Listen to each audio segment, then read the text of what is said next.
and welcome to HistoryGrave, a podcast where we talk about true crime, history, or anything else that we found interesting. My name is Kate. My name is Melissa. And today we're talking about a case that happened pretty close to home for us. This happened right across the river in New Albany, mostly. Honestly, a lot of people that I talk to, because I talk to my family about like good cases to cover on this. And this was one of the first ones that Dad asked me if we were covering. And I had never heard of this before that. So, of course, I dove in and started digging. But this is the case of Shanda Sharer. So, list of characters here, because it gets a little complicated. We've got Shanda, we've got Melinda Loveless, Amanda Heavrin, Tony Lawrence, Hope Rippey, and Lori Tackett. So, lots of people, lots of things happened. Let's dive into this. Shanda Sharer was born on June 6, 1979, and grew up for the most part in Louisville, Kentucky, and New Albany, Indiana. She was a cheerleader and played basketball, softball, and volleyball throughout middle and high school. Melinda Loveless was born October 28, 1975, and grew up with an abusive father and suicidal mother. In their teenage years, the girls experimented in their sexualities, both eventually coming to the conclusion that they were attracted to women. Loveless was out to her mother, who had eventually come to accept her daughter's sexuality, and had recently dated a girl named Amanda Heavrin. Over the time, their relationship deteriorated, and Heavrin had gotten into a fight with Shanda Sharer, which turned into a friendship after a shared detention trip, and eventually a romantic relationship was forming. Loveless was deeply jealous of this, and confronted the girls at a school dance. Loveless began dating an older girl not long after this, though her relationship with Heavrin was never formally over. Sharer and Heavrin attended a festival together in October of 1991, and as a response to this, Loveless began planning to kill Sharer and threatened her publicly. Sharer was transferred to a Catholic school in November of 1991 by her parents out of concern for the effects of her relationship. Loveless had sent Heavrin letters threatening Sharer, which were turned over to a, quote, youth prosecutor. No clue what that means. But no action was taken in response. On January 10, 1992, Lori Tackett, Tony Lawrence, and Hope Rippey drove from Madison, Indiana to Loveless's house in New Albany. Only Rippey had met Loveless before, but they had gotten along well and the other girls agreed to come. They borrowed clothes from Loveless as she started talking about scaring Sharer with a knife for being a copycat and stealing her girlfriend. They then drove to Jeffersonville to pick up Sharer, who refused to leave because her parents were still awake. The four girls returned at midnight with Loveless hiding in the back seat and told Sharer that Heavrin was waiting at the Witch's Castle, a nearby ruin overlooking the Ohio River. On the ride to the Witch's Castle, Rippey questioned Sharer about her relationship with Heavrin, and Loveless jumped out, putting the knife to Sharer's throat and threatening her. When they reached the castle, the girls took Sharer inside and bound her with rope, continuing to taunt her. They took off her rings and watch, danced to the song her watch played, and burned a shirt in front of her, saying that there were human remains at this site and hers would be the next. The girls took Sharer back to Madison, forcing her to take off some of her clothes on the way and getting lost several times. They ended up in a patch of woods near Tackett's home, where they took Sharer to a nearby dump and began to beat her. They forced her to strip fully naked before beating her and attempting to slash her throat. Because the knife was too dull, they were unsuccessful, but Rippey joined Tackett and Loveless to hold Sharer down while they stabbed her. Thinking she was dead, the girls loaded her into the trunk and went to Tackett's to clean up and drink some soda. They eventually heard Sharer screaming from the trunk, and Tackett took a different knife out and stabbed her several more times. Around 2:30, Tackett and Loveless went out on a cruise, during which Sharer began to make noises again. When they stopped the car and opened the trunk, Sharer was able to sit up, but unable to speak. She was beaten with a tire iron until she went silent again, and the two girls returned to Tackett's home. They told the other about the further torture of Sharer, which woke Tackett's mother, who was angry that the girls had stayed out late and the other girls had been brought to the house. After telling her mother she was taking the girls home, Tackett took the girls to a burn pile where they taunted Sharer more, Rippey having sprayed her with Windex and saying, "You're not looking so hot now."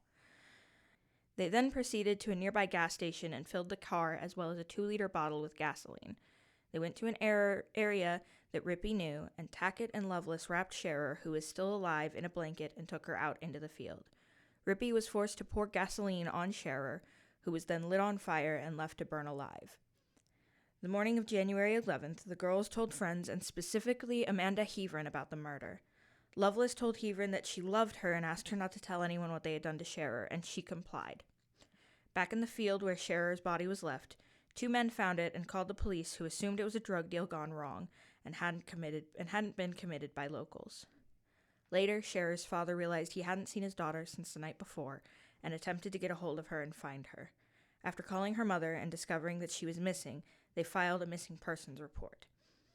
At 8:20 p.m., Lawrence and Rippey went to the police station in hysterics and recounted the crime, referring to Sharer only as Shanda and describing what had happened, and the other girls as best as they could. The body that had been found that morning was identified as Shanda Sharer through dental records, and the next day, Loveless and Tackett were arrested. The bulk of the evidence for the arrests were from Rippey and Lawrence's statements, and for quite a while that was the only information released to the public. After a long investigation into the girls, they discovered that each one had many mitigating factors ranging from assault to mental health problems. Tackett and Loveless were both sentenced to 60 years in prison.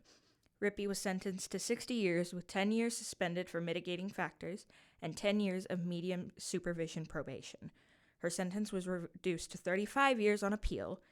In exchange for a plea bargain, Lawrence pled guilty to 1 count of criminal confinement and received 20 years. All 4 girls were tried as adults. As they should have been. Yeah. In 2007, Loveless's attorney filed for appeal for her release, stating that she was, quote, profoundly retarded by years of childhood abuse, and because she had been 16 at the time, she could not have signed the plea bargain without consent from her parents. In 2008, the court rejected the appeal, but allowed her to be eligible for parole in 15 years. In the end, Lawrence served 9 years in prison and was on parole until December of 2002. Rippey served 14 years plus 5 years on parole. Tackett served 26 years and was released on the anniversary of Sharer's death and completed 1 year of parole. Loveless served more than 26 years and is now on probation in Jefferson County as of the writing of the case file, which I did mid-last semester. Shanda's death has been the subject of books, plays, poems, documentaries, true crime shows, art, and even an episode of Dr. Phil. So, yeah, that hits real close to home. Literally, in the same county. Yeah, literally right across the river. And now the girl who actually, planned and did it is being held in our hometown. Exactly. I did look into it. She's gone through a lot of mental health testing and, she's done a lot of stuff mental health related. And it was determined that she was emotionally stunted, severely, due to sexual abuse from her father. So, she had another mitigating factor line up on it, but they then started one of those programs in the county prison that she was in that allows you to, adopt shelter dogs and take care of them in the prison, or foster shelter dogs within the prison and train them and raise them and such. Is it supposed to foster humanity in a person to see if they can actually... it's something that they have tested in different prisons with different types of animals, usually with dogs and cats. And it seems to help with the rehabilitation side of prison, since, as we know, the American prison system is not known for its rehabilitation. No, it's just known for imprisonment. Yeah. Literally. But every prison that's kind of instated this program has seen an increase in rehabilitation stuff, because if you fuck up, they take your animal. So they don't take it permanently. They just take it to an animal care facility on the prison grounds, separate from you, and you have to be on good behavior to get your animal back. And like a story I heard once,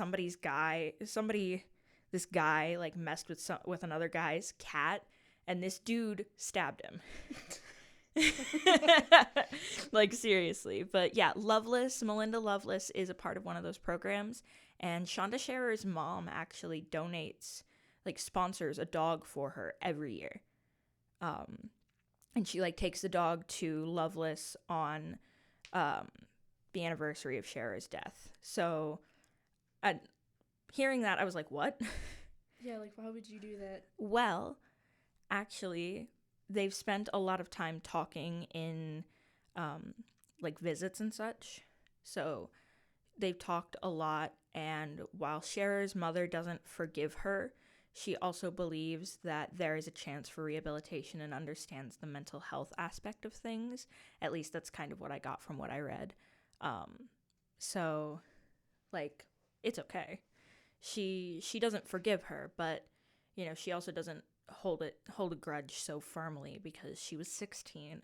She was heavily abused and raped as a child, and so she wasn't all there. She still isn't, but now she's getting help, and that's the important part. I do believe the 3 other girls are all out and living their lives, but of course, because they were part of a murder, I believe they are convicted felons. I'm pretty sure murder is a felony. I'm pretty sure murder is a felony. If at this point, if they're not, then what is murder? Like, you have a point. I'm pretty sure murder is a felony. I just can't remember off the top of my head today. Okay, it's fine. But they are all living their lives. Lawrence and Rippy, the ones who gave the statements the day after, I'm pretty sure that they are pretty much back to normal lives. They don't really talk about it that much, but then again, why would you? I don't know what happened to Tackett. I don't know what's up with Loveless, other than rehabilitation and mental health stuff. That's all that's ever going to come out about her as a thing. Yeah. But, you know, it's interesting, you know, to see, you know, we grew up in a very similar situation, you know. Maybe, well, not particularly. Our parents weren't abusive. Exactly. But we grew up in the same kind of financial economic and tax bracket as them. We grew up in similar areas with similar resources, with similar struggles. And I mean, the LGBT side of things, it was completely different in the 90s. Well, yeah, because that's when it started really booming, I guess. That's not the correct term. No. That's when people started being more out about it. Cause like, it was starting to be more out, but, like, hate crimes. Oh, yeah. I mean, yeah. Wasn't that around, in junior year of high school, in my civics class, we did a case that was the Boy Scouts versus, I can't remember this guy's name off the top of my head, but because he came out and said he was gay, they immediately banned him, and like they called him a predator because he's with these young boys, and it's like, it's not about that. No. Like, no, he said he's gay, not a pedophile. Exactly. There's a difference. Exactly. Like, and this guy was like, he took it, I think he went all the way to the Supreme Court, and they ruled on his side. Yeah. Luckily enough, but it was like one of the first few like openly out cases that I personally had ever heard about at that point, especially since that was either the 80s or the 90s. I don't remember. It was, yeah. But so the LGBT atmosphere of things have changed. Mm-hmm. And of course things have changed with the changing of times since the early 90s when this happened. But at the same time, you know, we grew up in Louisville. You know, in the early 2000s. Yeah, we grew up in Louisville 10 years after this happened. Exactly. You know? And Shanda, she grew up between Louisville and New Albany because her parents were separated. Yeah, and that's not really a big distance. It's just a bridge. Yeah, it's literally just a bridge. Like, Louisville's big, but when you refer to Louisville versus New Albany, you're talking, even if you're on the very edge of Louisville, you're talking 30 minutes with traffic. Maybe. It really doesn't take that long, even from like our neighborhood. It doesn't take that long to get there. Yeah, no. It just depends on, do you know how to get there? Yeah. Like, it's like, what bridge are you taking? Where are you going? Do you want to take a toll bridge? You know, there are factors that will alter your time. Exactly. And then, of course, is there anything happening downtown? But even then, like, if you take the right bridge, you won't even have to go through downtown. You just go kind of around it. Yeah. So, yeah, you know, she grew up in the same spots that we did. Yeah. And thinking about it, I mean, as a queer person, as queer people, my experience being different from yours, you know, seriously, it's just baffling, you know? Yeah. Because I'm sitting here thinking, you know, I've never been in a situation where someone's partner left them and then I started to become friends with them and then more and more grew there. But I've had situations where people's partners have left them and I've become friends with them after the fact. And of course that brewed jealousy, but, you know, I've never had it brew jealousy to the point of being murdered. Yeah, but there's also, yet again, there's the mental factor. Yeah, there's the mental health factor. Mental health is taken a lot more seriously now. Yeah, definitely now. Like, Back then, you didn't fucking talk about it. You didn't even think about mentioning, hey, I think there's something wrong with me mental health-wise. I remember having a conversation with, yet again, this is an entirely different generation than us. Yeah. It's the baby boomer generation. But talking to my pop, and, like, I think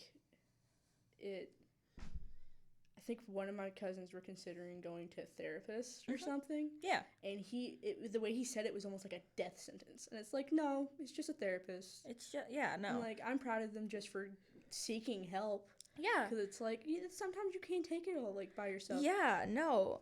And, like, I mean, when I started my antidepressants, you know, my mom knew there was going to be a difference in me immediately because she's also on antidepressants. Yeah. We take the same dose of the same medication because we have very similar symptoms and it works for both of us. Yeah.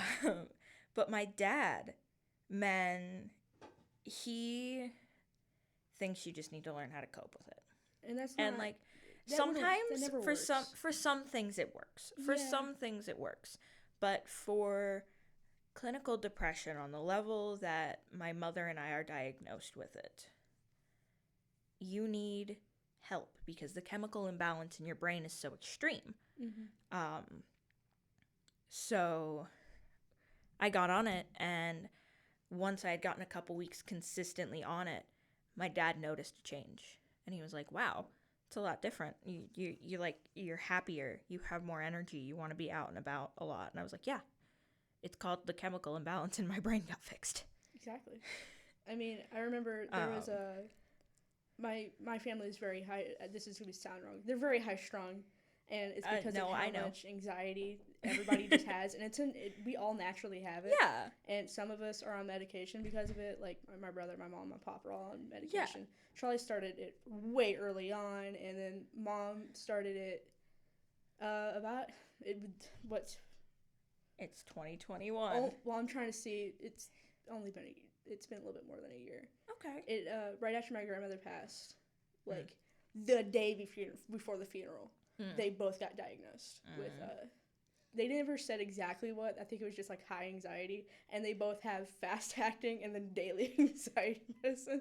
And we love it. We love it. Like I'm just happy that she like finally like went out and got help because that was our entire life. Our whole family's so high strung, and it's like once she started taking that medicine, I dropped. Like but she also finally realized, and yet again, this is her. There's a difference. And she's just now noticing it. Yeah. It took a year. It's been more than a year and a half. I know that because it was like she passed on the 19th of February, I think. That's all kind of blurry, but like the next week or so was her funeral. And I mean, Mom got in the doctor, got to a doctor, got her medicine, started taking it. And I just remember, like, during the funeral there being a physical difference. Not just the, just looking at, like, just and there is a physical difference. Yeah, like her facial features were very relaxed, and it was like, I know as much as she just wants to break down, she doesn't want to be here. You don't want to be at your mother's funeral. No. No matter what your relationship is, you don't want to be at your mother's funeral. No. And I just remember, like, she would stay towards the back. I remember that, but I also was rarely ever in there because I stayed in the food section because that's where everybody knew I was at. Oh, yeah, no. I myself can't handle those types of situations. No. And she knew that, and she was like, go do whatever. Yeah, no, it's your grandmother in the box up there. Like, right. No, that's how... such a weird way. That's such a weird way to put it. That's what my mom had to tell me when my great-grandmother died, because I was really close with my great-grandmother. And that day, a lot of people from that church that I went to when I was a kid that traumatized me, the place that gave me my religious trauma, a lot of people from there were there. Yeah. And I knew it was my grandparents on my dad's side, because this is my great-grandmother on my dad's side. I knew it was their causing that those people were there. Yeah. I didn't want them there. Yeah. I walked in and I saw the pastor's wife and one of their kids, and I went, no, absolutely not. And I just stuck to my mother's side. I stuck to my Uncle Robbie's side because this was a couple years before he passed. And, at one point, I could tell one of them was about to approach me, and I just booked it out the door and went to the bathroom. Yeah. And my mom texted me and was like, hey, the, official stuff is over. We're about to go to graveside. The pallbearers are about to load her into the hearse. And I was like, okay, sorry, I had to go to the bathroom. I was not going to the bathroom. I was hiding in the bathroom. I've done that. It's fine. And she was like, you good? And I was like, yeah, there are just people from Lighthouse here, and I don't want to talk to them. I don't even want them here, but I didn't have a choice. Yeah. Because I was 13. Yeah. They didn't consult me on the guest list for the funeral. I mean, for us, ours was so public. Yeah. Every funeral that I've ever had was very public, and it's because we either wanted as much people there as possible, and this is going to sound so bad, but for my papa's funeral, it was mainly family. Yeah. And if it wasn't family, it was his kids' friends. Yeah. And, his kids' friends' friends. And it was, my aunts and my dad's friends. And, I just remember for my grandmother's funeral, because my grandma was very active. She was, as much as she was, an introvert, she didn't really, leaving the house. She still had friends. Yeah. And every single one of them showed up. I think except for one, but it was because she had just got diagnosed with cancer. Yeah, no, that makes sense. Grandma passed, and it was a couple days later she found out that she had cancer, and they're really good friends. Yeah. And she couldn't show up, but instead she decided to call, and I think she either texted my mom over Facebook, or she called my pop and just had a conversation with them. Yeah, and sometimes that's all you can do, and that's all you need. But, if you can't physically be there, this was not even a month before COVID hit. Yeah, so it makes sense. Yeah, anybody immunocompromised with COVID starting to boom, it makes sense that they wouldn't be there. Well, this was before we even heard about it, on the news, because we heard more about it, the beginning of March. This was still, more towards the end of February, mid-February ending. Mm-hmm. But it was, it just hit. Yeah. So, and the thing is that we're actually really happy that she passed before any of this happened, because of it would have paused all of her cancer treatments. Yeah, she was just going through chemo. It would have paused it all. And we were well, okay, if she passed during COVID, they at one point I think they were just writing COVID, anybody who passed during the time, right in the heat of it, they would just write COVID even if it wasn't. Yeah. So they're at least we didn't get that.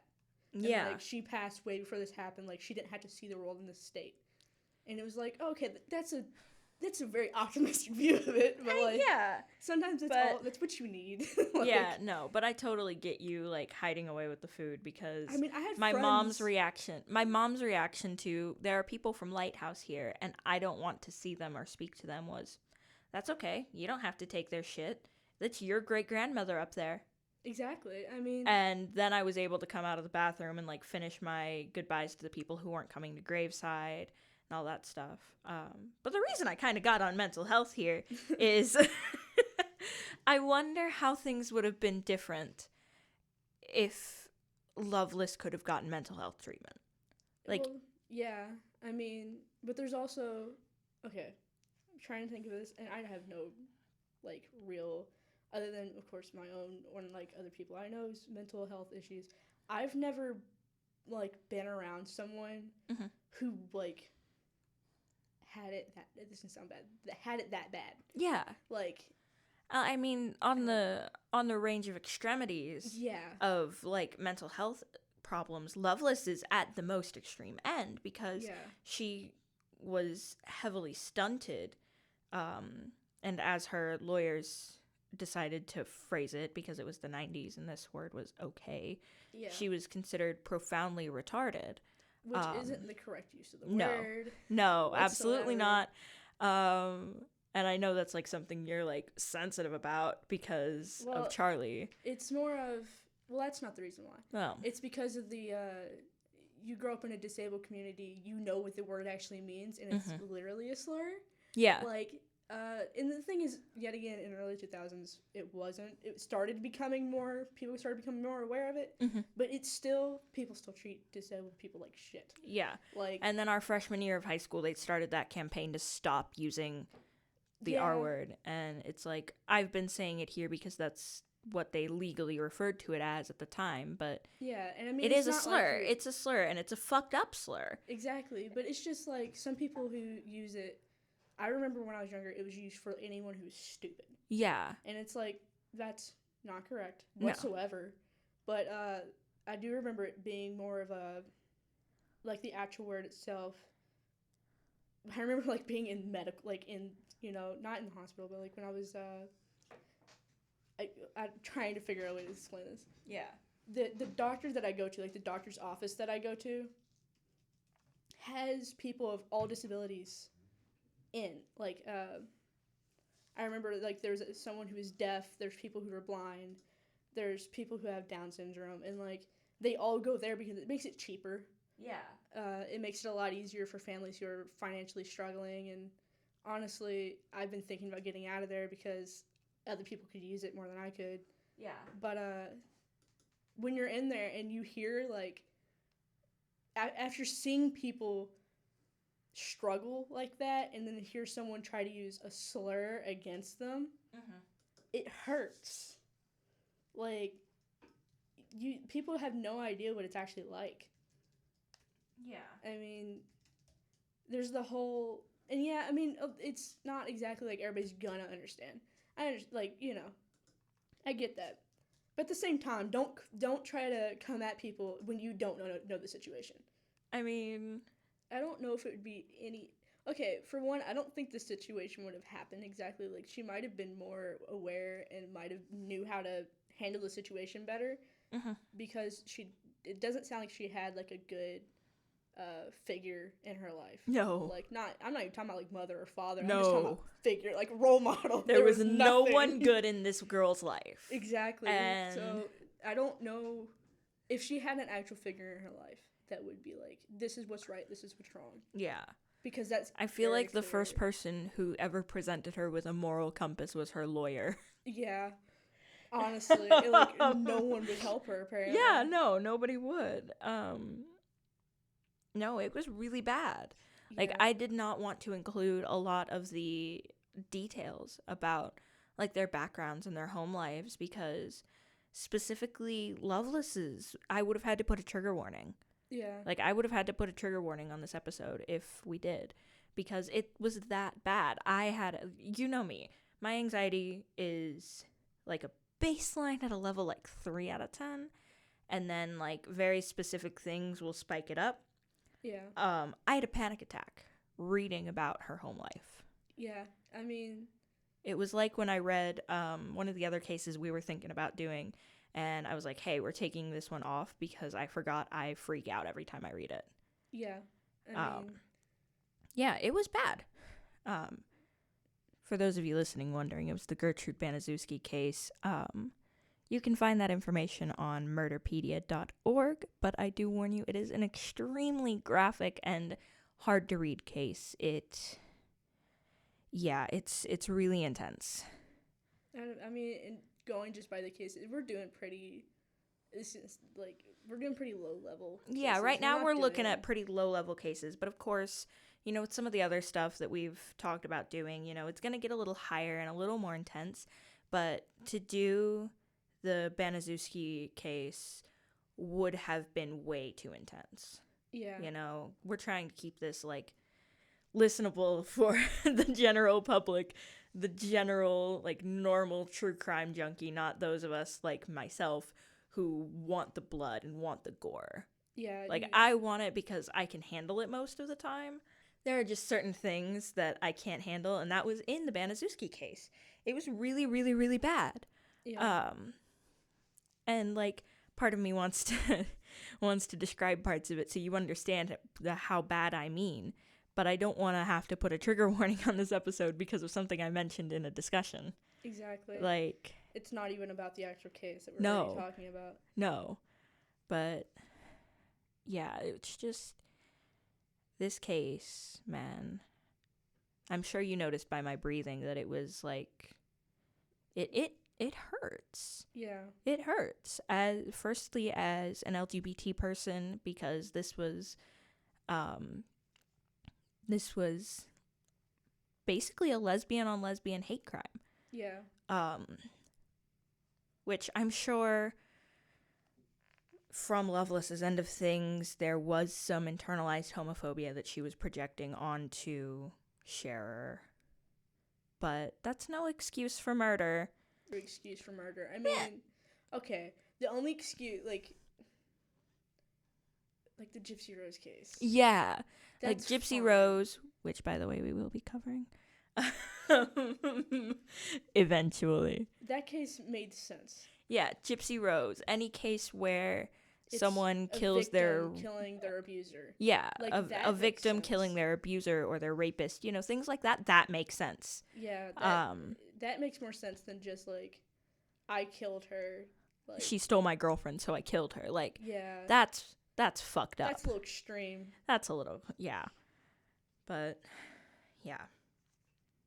Alrighty, I hope you guys enjoyed this episode. I know it was probably really hard for some of you to listen to, considering how close to home it can hit for those of us who live here in Lexington and in Louisville.